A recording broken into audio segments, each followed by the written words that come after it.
There's a great scene in Ocean's 11, I think, where this old guy says his aim in life is to die with zero money. Like nailing it where you literally just time it perfectly that you end on zero and fall into the ground. I don't want to have zero the week before. No. I want to still be able to have a pedicure the week before without worrying about it. The CEO gave a "we're all in this together" speech, then gave himself a 6-figure bonus before announcing layoffs. Guys, but before I go, you're not going to believe this. The AI revolution's hit us. It's here. It's hit you guys, though. It's mainly hit you.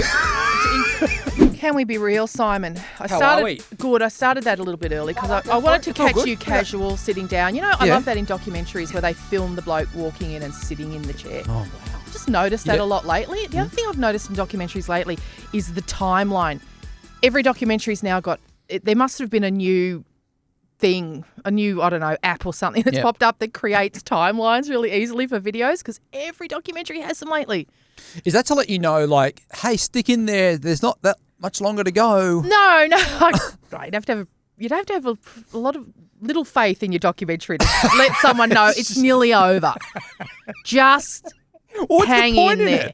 Well, it's to help you understand the context of what's happening. This is 2004. Oh, got you, those kind of timelines. Sorry, I thought you meant like I was letting you know, like, oh, this is only, it's only got like 59 minutes left. No. Oh, thank God. Is this that tells you this happened this year and that happened that year. But I've just noticed it's on every documentary that's been released in the last year. It's an app. It's a new thing. It's a new thing. Get your timeline out. Oh, this is easy. Even if there's no timeline in the documentary, just whack one. It's like, I got it. It happened later. I got it.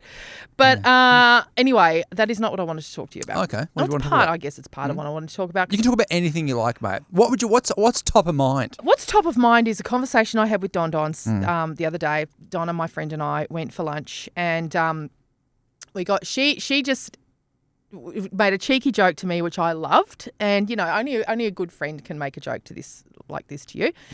And Did she say you got a rough labia? She did not say that. She would never say that because she got manners. She's definitely got manners. And just mate. if you're wondering why, I just don't said tell that them. in this Don't tell them. Yeah, that would the timeline.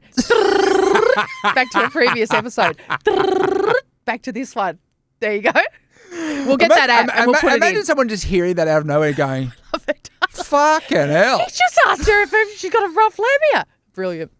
Anyway, no, what she said to me was, how the fuck do you spend your money? Which made me laugh. We both laughed because she knows that what I cats, choose. We all know it's on cat food. But what I choose to spend my money on, that's what she was laughing about. What I choose to spend money on, because yes, for one thing, I just thought I subscribe to every streaming service there is. Every fucking one there is. You watch them though. Like I do. You use them. So that's a thing that in your life you need. But I know that some people don't. Like some people would go, I haven't watched Paramount Plus in ages.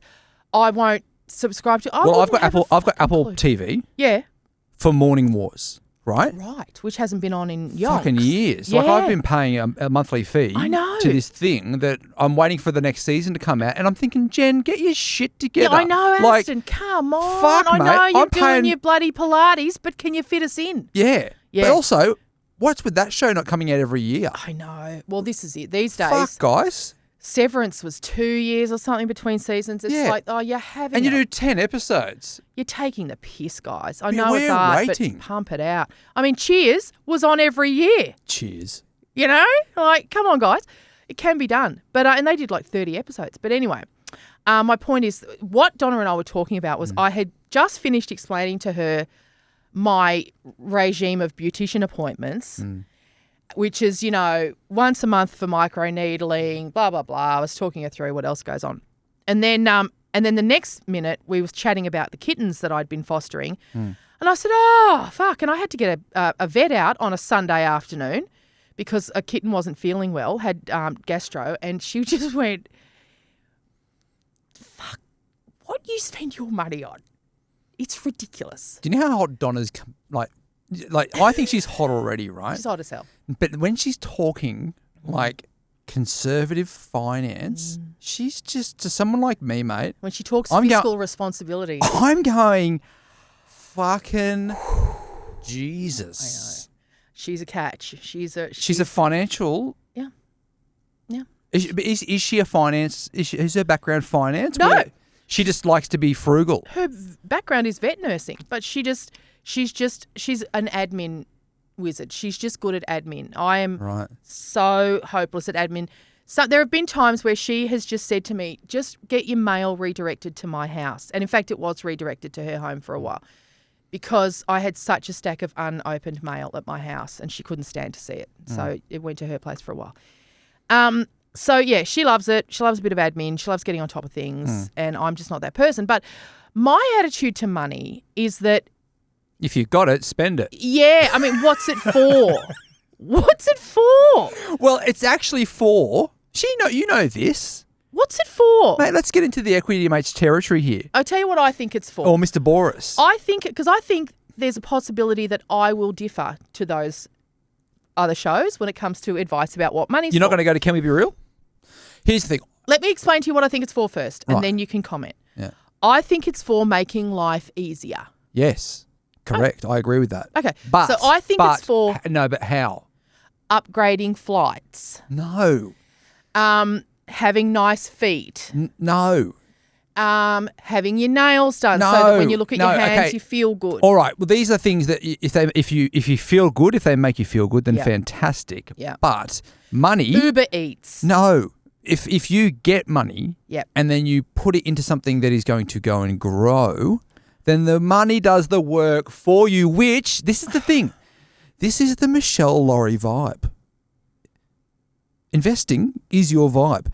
Because basically... But not up to this point, it hasn't been. No, I know, but the thing is, think about this. Do nothing, make money. Like, it's the greatest thing if people get their heads around that, right? But I feel like I'm doing that now because my work is so enjoyable to me. I don't do anything I don't want to do now. Yeah. You know what I mean? Like, I enjoy my work. I make money. Totally. I spend money on making myself happy and making my life easy. This is, I'm sure, a discussion that goes on in a lot of relationships because there's always and it's not a sexist thing because we've got a mutual friend, Ali, and they're the opposite. Yeah. So she's super conservative and her husband's like, he's literally like financially, there's some problems there, right? Yeah. Where he's just happy to spend whatever. Yeah. Drum kits and shit like that when they've got like two kids that... Oh, my husband was worse than me, mate. I used to say he could spend $20 in the shower. Yeah. Like, I don't know. Yeah. She'll ring me and just be like, I don't know what to do here.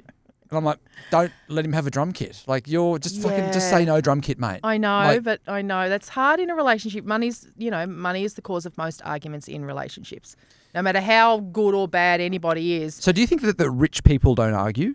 No, not at all. But they'll still find, that's what I mean, no matter how fiscally responsible they both might be, like arguing about money is common about what to spend it on, how to spend it.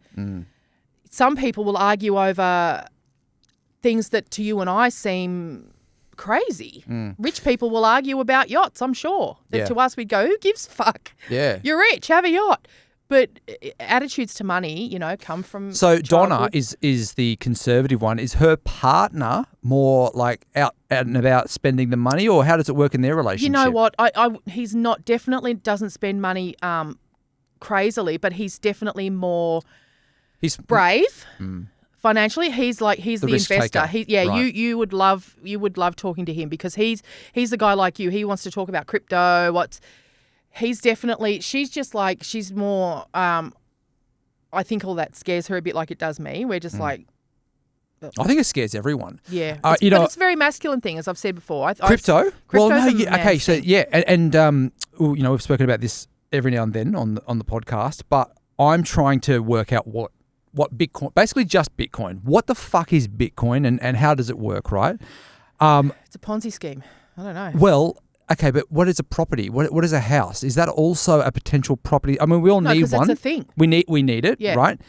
But and it's a thing, and there's a limited supply of it. So I know that there's supposedly a limited supply and demand, right? So it's a supply and demand game in finance, right? So once again, I'm not a Bitcoin guy, but I've had this explained to me, and it made a lot of sense. If you've got a property in Altona in Melbourne, right, and it's worth a certain amount of money, let's call it $1 million, right? You get a townhouse for $1 million. You can get a townhouse for $1 million. That's an asset that can grow right? But the people that are interested in buying that are in the surrounding suburbs of X, Y, and Z.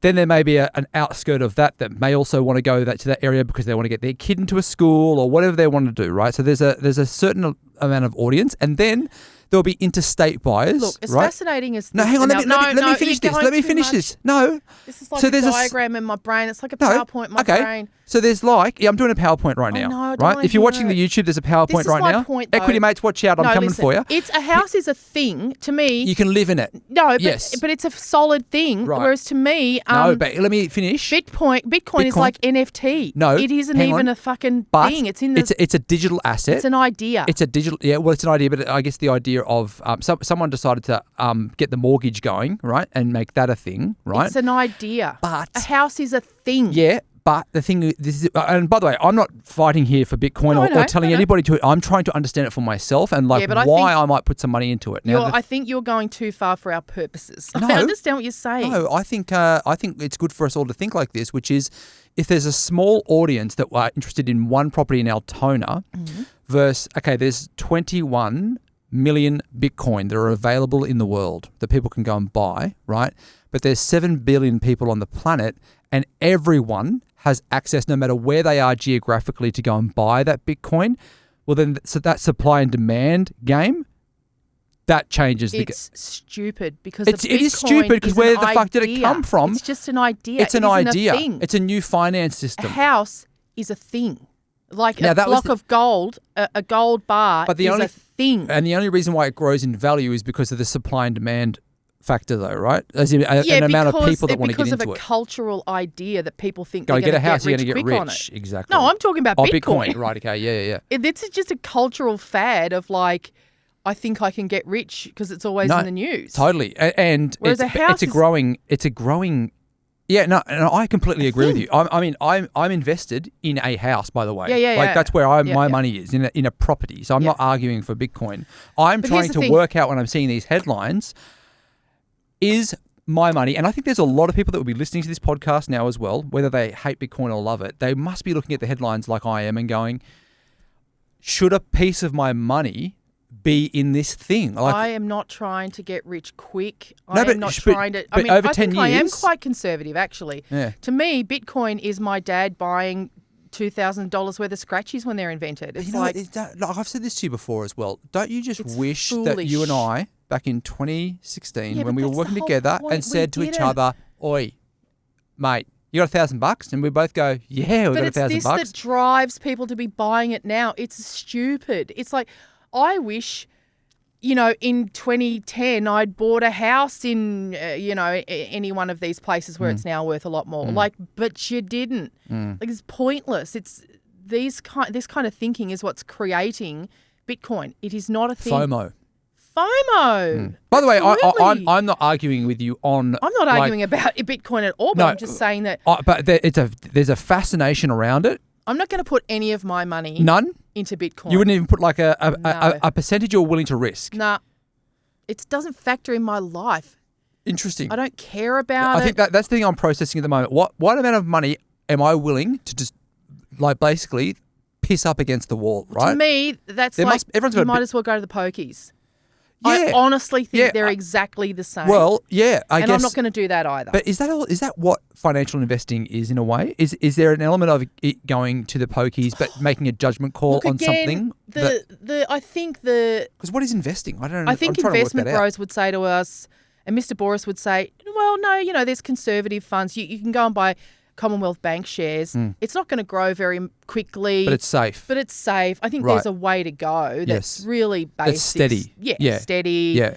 And we once again, there is no financial advice official do not use this. This is a discussion on trying to actually just work out what the fuck this thing is. But I guess where I'm coming to this conversation from is I'm not trying to hoard money and I'm not trying to even set up some massive legacy. Like my father was obsessed with this idea that when he died, he'd leave us kids something, and he didn't.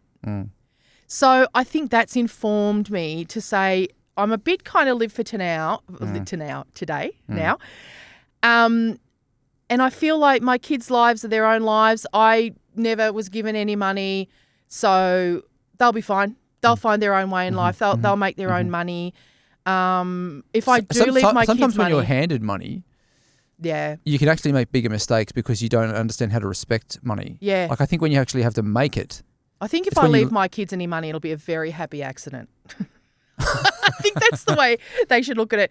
There's a great scene in Ocean's 11, I think, where this old guy says his aim in life is to die with zero money. And I really love that idea but like nailing it where you literally just time it perfectly that you end on zero and fall into the ground. I don't want to have zero the week before. No. I want to still be able to have a pedicure the week before without worrying about it. But you're down to your last 500 in your last week. Where your car just runs out of petrol just as you I wonder get if someone's ever done that before, where they've just nailed it perfectly financially. Yeah. Because this is the thing. Like, have you ever heard of a guy called Warren Buffett? Yeah. Love Warren Buffett.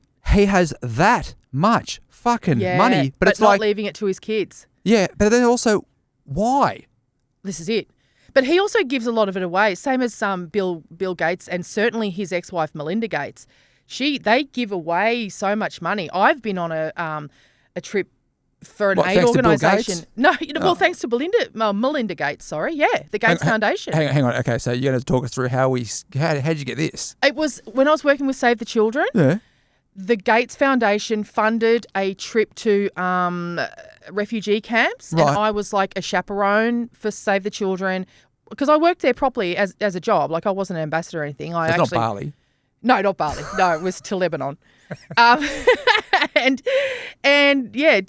Took these like corporate leaders from Australia. I was just one of the staff members who took the corporate leaders to Lebanon. It's convoluted. No, but it sounds great. So where do we sign up? Yeah, no, we can't sign up. But my point is that I've seen the Gates Foundation and I saw some of their programs there as well. So Warren Buffett, I know, does similar stuff. The Gateses do similar stuff. And in both cases have said not leaving any money to their kids.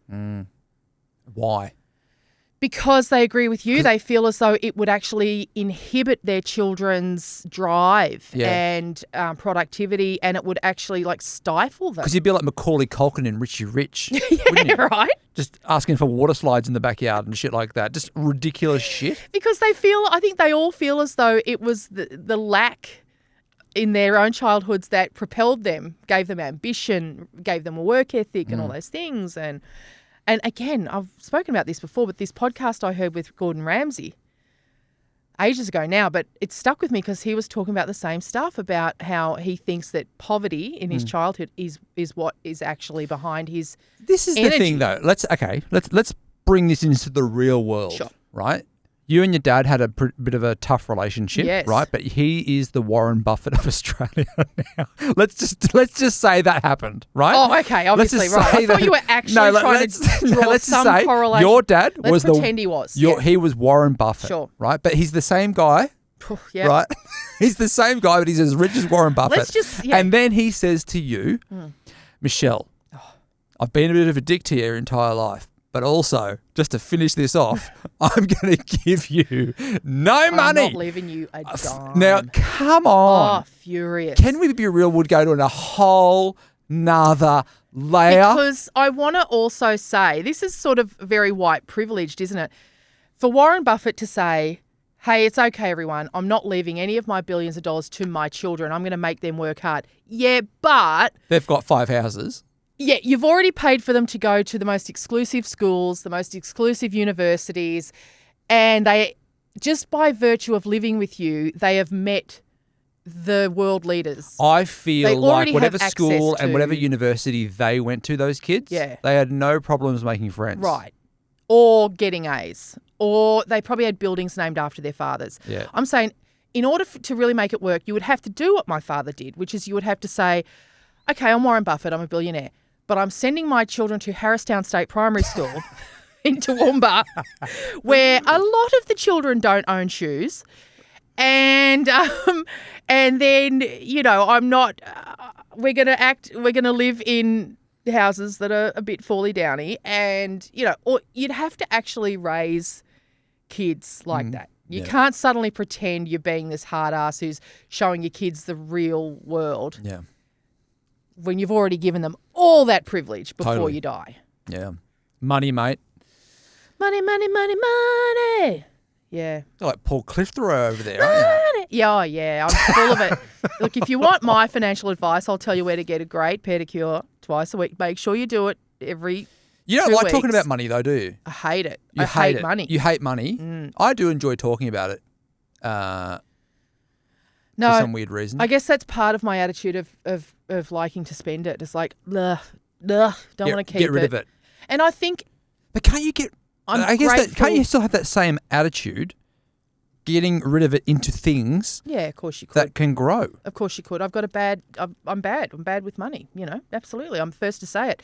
But I'm grateful. I just go, you know what? I'm grateful that if I have a sick kitten who's I'm genuinely scared could die, that I can afford to get a vet to come over on a Sunday afternoon. Yeah, it's annoying that I have to pay that much. And yeah, I wish it had got sick on a Monday morning, so I could have just taken it to the vet down the road. But every time something like that happens, I feel grateful, overwhelmed with gratitude. I'm like, oh, thank God I can afford to do this. Because I did grow up poor where mum couldn't afford to do stuff like that, So I'm conscious of it. I'm grateful for it. But to me, that's what money is for. It's for spending and it's for making life better, easier. Uber Eats when I'm too tired to cook for the kids. I'm sure I'm wrong. Don Don's, mate. Don Don's thinks it's outrageous. Yes. Yeah. All right, let's get into some secrets. If you've got a secret you want to share it, all you have to do is go to the link in the bio. You can also jump into the closed Facebook group as well. The CEO gave a "we're all in this together" speech, then gave himself a 6-figure bonus before announcing layoffs. He cried in the meeting, said it was the hardest day of his life. Then we saw his Lux trip on Instagram 2 days later. What a narcissist. Psychopath. He's a psychopath. He's not a narcissist. Yeah, because the crying part is the shit bit, isn't it? Sociopath. Like he's actually allowed to be the CEO and he's got to do the thing. I don't think... But like the crying bit, why would you cry? Just do the thing, mate. Just do the thing. I'm not mad at you for having money. I'm not mad at you for making a lot of money. I'm not that person. I don't resent people who make more money than me. Speaking of money.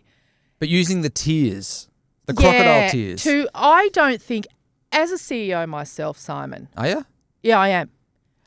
Are you? Yeah, I am. I actually am. I could show you. We can patch Danny in if you want to ask her. And, as I've said to you before, I'm thinking about doing another podcast, Diary of This CEO. Diary of This CEO? Yeah, right. But that's in the works. But anyway, the point is... You're going to have a legal letter on your fucking desk, mate, I reckon. Fine, I am a CEO. Fucking sue me, mate. You're not the only CEO. Anyway, point is, how can you pay yourself a huge bonus? That does suck. You can't pay yourself a huge bonus and say you can't afford the staff anymore. Well, that sucks. All right, but... I would never do that. Yeah, but I guess his job or her job as a CEO is to make tough decisions, right? They are tough decisions. Yeah, but he's lying. Somewhere he's lying. Well, here's the thing. Be the person or he or she. Yeah. Be the person that makes the tough decision, but don't bullshit people with the tears. And also, he's lying because if he's saying, either stand up there and say, listen, we're having redundancies because we're changing our business model because of AI, which is what I suspect is actually happening. This is what's happening in a lot of corporate places around the world, is he's found a way to run the show on half the staff. And HR's freaking out going, well, you can't do that, Why mate. not? Well... you can absolutely do that. Your role, as you explained to me on an earlier episode of how redundancy works, your role is redundant. I'm sorry. It sucks. Your role is redundant. But don't stand up there and say... And that word redundant, right, I think when people hear that, I think that it's a very personal word to hear. Yeah, it's horrible. Because what does the word redundant mean? Redundant means... You are no longer needed. Unnecessary. You are unnecessary. You can ask a redundant question, which means, there's no need to ask that. That's a really brutal name for a human being in an organisation. You are unnecessary. But the thing is, everyone is extremely necessary. They just need to know that, because I guess we all know people right now that are going through a really, really shitty time, and I'm sure they're hearing they're hearing that word redundant, and they're probably taking that really fucking personally. Yeah, but they have to stop taking it personally now more than ever because of the AI revolution that's happening. A lot of roles will become redundant. Doesn't mean you as a human being are unnecessary. Yeah, exactly. It's as we've said before. It's like the Industrial Revolution made lots of blokes on the redundant. fields. Yeah, pulling out the corn. And people in factories and lots of places redundant because they invented machines that did the stuff. And so that's what's happening now. And the planet and that's evolved 120. and it will again. How long ago is that? It's like that's the 1850s or something. So 150 years ago. Yeah. So this is something that, like, we're going through this really, really weird time that everyone's going to refer back to in 100 years' time from now. Yeah. That what we're going through. So I understand, like, as a CEO, it's not a charity. He doesn't have to keep on people who he doesn't need. The business doesn't need to keep paying people you don't need because you can't face up to sacking people. I get that. Yeah. But what you can't do is stand up in front of people and say, oh, times are tough. You know, it's a recession. We're going to have to let you go. And I'm off to Fiji. And by the way, I still get my bonus. You can't. And also, just don't go on Instagram. Oh, like, no. 100%. Like, so that's why I say he's a psychopath. Unaware is this guy? He's a psychopath because he doesn't give a fuck. That's what I'm saying. He's a sociopath because he's going, I'm so sorry, I'm going to sack you. Fiji, here we go. And then on Instagram, yeah. That's crazy. That's unnecessary. Yeah. Say, guys. I'm going to Fiji next week. But before I go, you're not going to believe this. The AI revolution's hit us. It's here. It's hit you guys, though. It's mainly hit you. In fairness, I know we all thought this was a couple of years ago, but turns out it's bloody here. It's here. And before the end of financial year, all this shit. Do you remember when we were fucking around doing that Real News? Yeah, our AI podcast. Our First in the world, I will maintain that, yes. I still don't think that was a was the thing. first AI news podcast in the world. Amazing. We'll take it. It was. We didn't get an award for it anyway. Do you remember how much heat we got from the radio industry and like the journalism industry? Furious. Like it was almost like, but then now 2 years later, it's almost, whatever. I keep saying this to you about, I mean, our kids, my kids, not you and I aren't having a kid. I just want to make that clear. But my kids will look back and find it hard to remember a time without AI, just as like a time when there was actually another kid in the window at Macca's. Like that's already in, I think in Australia, I'm sure in Sydney, there is already a Hungry Jack's that has an AI window now. Okay. Yeah, taking your order at Hungry Jack's. So I think 2 years. Yeah. An actual kid in that window. Subway's going to have an AI doing the sandwiches? I think so. Oh, no, they haven't got thumbs. I've told you before. AI doesn't have hands. So Neil's not ready. But the windows. Yeah. So that's a kid. All of us with 15-year-olds or, that's a job that my kid would have done. That's not going to exist in 2 years, that job. It's crazy. Yeah. It's crazy times. Well, fuck you, CEO, you asshole. Yeah, just be honest, asshole. Don't cry. Because when you don't, you're setting yourself up for, dramas. You don't want people working for you who hate you. That's the bottom line. Do you? I don't want Matthew hating me because I've told him some bullshit and cried and then gone to Bali. I don't want that. No, totally. How do you file it? Perfectly understandable. I understand your attitude. I understand your fury. I understand all of that. But at the same time, don't panic. We overcame the Industrial Revolution. We will overcome this. I promise you. Humans are resilient. We are. Yeah. Here's an secret. I secretly record meetings to cover my ass. Yes. Good. What do you mean? Oh, receipts. It started, but you got to tell the person, don't you? No, yeah, well, legally. I'm not going to court over it, but... Right. It started when my boss kept gaslighting me. Now I have a folder on my desktop called Just In Case. Love it. I don't trust anyone anymore. Well, actually, I'm going to get a bit of Australian true crime on you right now, on your ass. Yeah. It depends on what jurisdiction you're in. Okay. There are some jurisdictions, I believe it's different around Australia. All the apps usually say... And it's different. Zoom is recording, and you've got to you'd hear that, right? Just recording on your bloody phone, mate, on your voice recorder. Okay, yeah. G'day. You're blowing my mind over here. G'day. Don't you think I record all of our phone calls just in case? Can you do that? No, I don't. But my point is, if you're now my mind's spinning, going, what have I fucking said? No, I don't.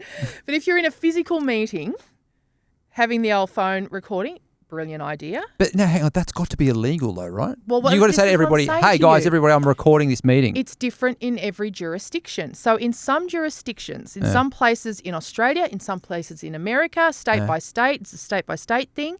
If one person is aware that it's being recorded, i.e. the recorder, then it is legally, then it's legal and it's But hang on, actually how would it be? can be used as evidence. How would it be that no one?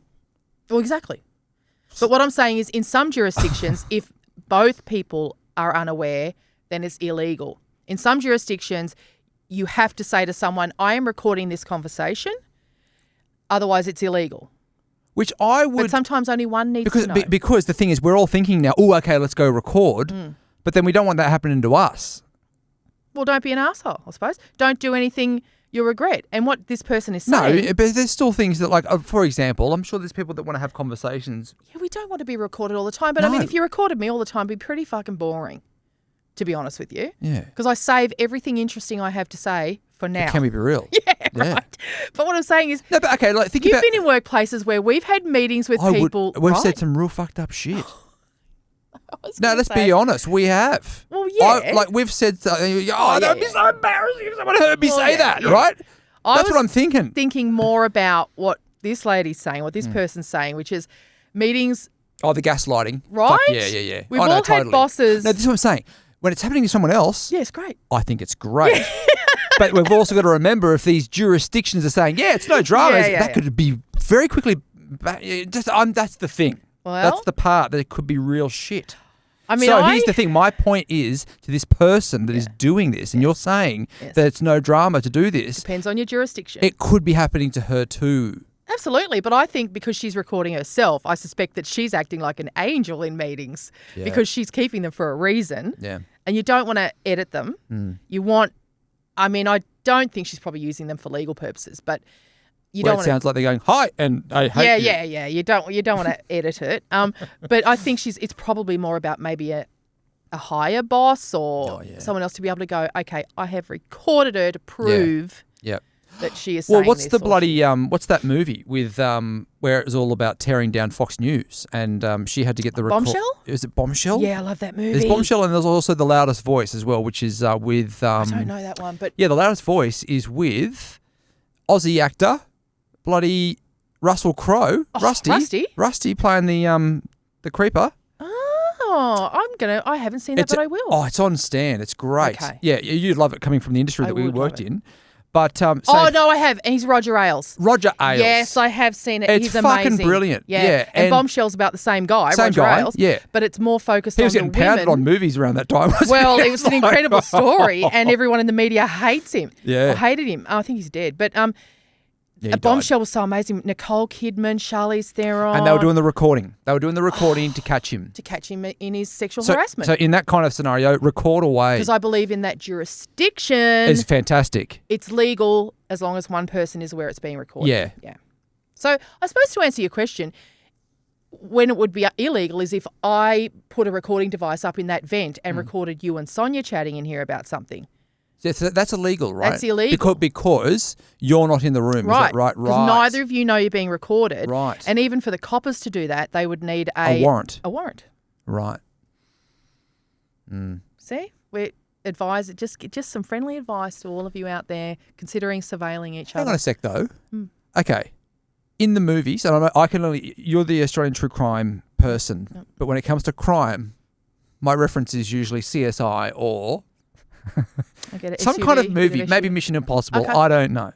Not that there's much crime that goes on in Mission Impossible. Or is there? I don't know. Haven't seen it. Get around it. New one out.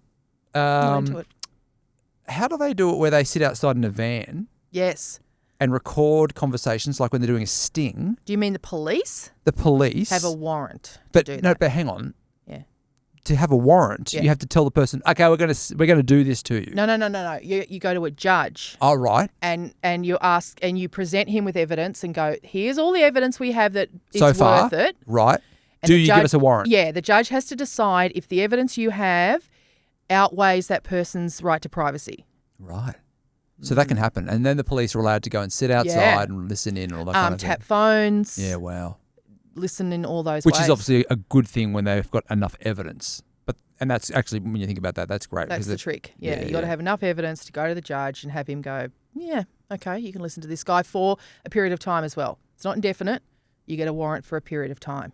Charlie Bazina tells some great stories. I can't remember all of it. You'd feel like you're in a movie, wouldn't you? And you're sitting in the van. Charlie tells a story about getting a warrant to bug a car, and this bloke picked up an accomplice, I guess, and they nattered about the crime for about 4 hours on a road trip. And so he just got the whole story. And so once they've got that, is that game over? Yeah, pretty much. Because they're basically confessing. Yeah. Right. And he had the warrant. It was all legal, all lickety-split. And so he was just like, happened to pick the perfect moment to ask for the warrant, to put it on the car. Yeah. And he's just sitting there listening to it all back at HQ, just going, oh my God, he's just confessing to the whole. And he was explaining things that Charlie couldn't figure out. It was like, fuck, so that's where they put it. That's how they did it.